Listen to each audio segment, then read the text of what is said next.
नमस्कार शेतकरी मित्रांनो, महालक्ष्मी कृषी सेवा केंद्र सुकापुरीमध्ये आपले सर्वांचे स्वागत आहे. आपण आज एका अशा विषयावर चर्चा करणार आहोत. तो विषय म्हणजे गोगलगाय. आपल्याला सर्वांच्या परिचयाचे आहेच.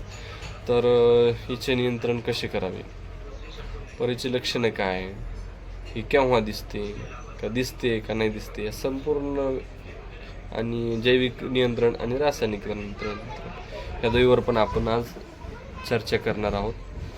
तर शेतकरी मित्रांनो, सर्वप्रथम आपला जो भाजीपाल्याचा प्लॉट आहे किंवा टरबूज असो, खरबूज असो किंवा पपई असो, या पिकामध्ये गोगलगाई नुकसान करत आहेत हे जर आपल्याला आढळून आले, हे ओळखायचे कसे?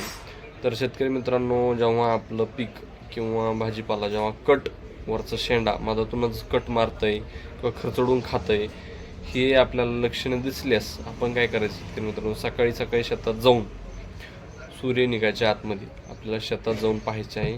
जर गोगलगाय आहे, दिवस उगायच्या आत जर आपण तिथे गेलो तर आपल्याला तिथं गोगलगाय जर दिसली तर ते गोगलगाय, नाही तर मग इतर वन्य प्राण्याने ते खरचटले. जर गोगलगायनं जर दिसलं तर त्याचे उपाय आपण आता समोर पाहूया. सर्वप्रथम आपल्याला जैविक नियंत्रण जर गोगलगायचे करायचे असेल तर दिवस उगायच्या आत आपण काय करायचं, तर शेतात जाऊन गोगलगाय वेचून, हे सर्वप्रथम हे वेचून त्या 4 लिटर पाणी आणि 1 किलो मीठ टाकून हे जैविक नियंत्रण आपल्याला करायचं. त्यामध्ये गोगलगाय वेचून त्या पाण्यामध्ये आपल्याला टाकायचे, त्या तिथं संपून जातात. तर दुसरे आपण जर जैविक नियंत्रणमध्ये पाहिले तर काय करायचं की आपल्या शेतामध्ये गोगलगाय हे सूर्य उगल्यानंतर आपल्याला कुठंही दिसत नाही, कारण की त्या सूर्यप्रकाश आला की त्या झाडपाला असो, पालापाचोळा असो किंवा एखादे आयचण असो, त्यामध्ये त्या बसतात. तर त्यासाठी आपल्याला काय जैविक नियंत्रणामध्ये काय करायचं आहे, तर आपल्या भाजीपाला पिकामध्ये किंवा टरबूज खरबूजच्या पिकामध्ये काय करायचं आहे, तर फाटक्या गोण्या तिथं टाकून द्यायच्या आहे, किंवा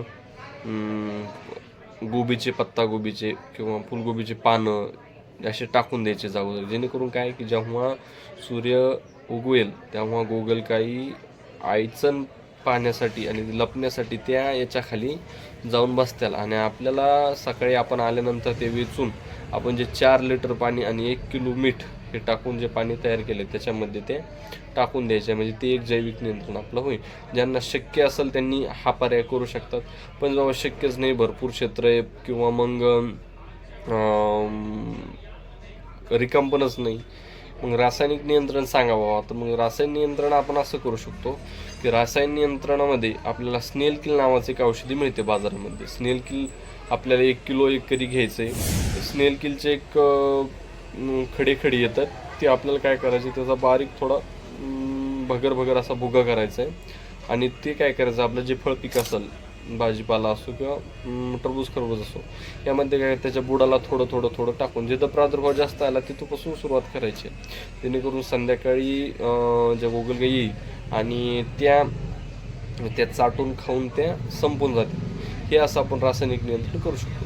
पण मग आपण आणखीन एक नियंत्रण आहे की जे काय की गोगलगाईची अंडी आपण कशी ओळखायची, काय की गोगलगाई अंडी देतातच, अक्षरशः देतात. लिंबवर्गीय आपलं जे लिंबू असतं, लिंबामध्ये ज्या बिया निघतात त्या बियाच्या कलरच्या गोगलगाईचे अंडे असतात, हे आपण लक्षात ठेवायचे.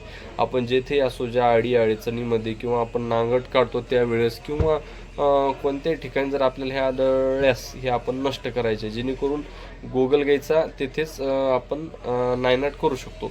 तर माहिती आवडली असेल तर चॅनलला सबस्क्राईब करा, लाईक करा आणि हा व्हिडिओ समोर पाठवा, जेणेकरून ज्या शेतकऱ्यांना ही माहिती उपयोगाची आहे ती त्यांच्यापर्यंत पोहोचली पाहिजे.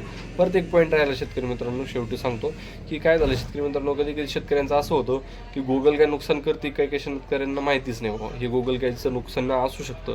तर ते शेतकरी काय करतात की आपलं पीक किंवा आपलं जे भाजीपाला आहे किंवा आपलं टरबूज खरबूज कट होतंय किंवा पोंग्याच करतात किंवा पाखरं सकाळी करतात किंवा ससे कुरतडून टाकतात, हे बऱ्यांचे संभ्रम मनात असू शकतात.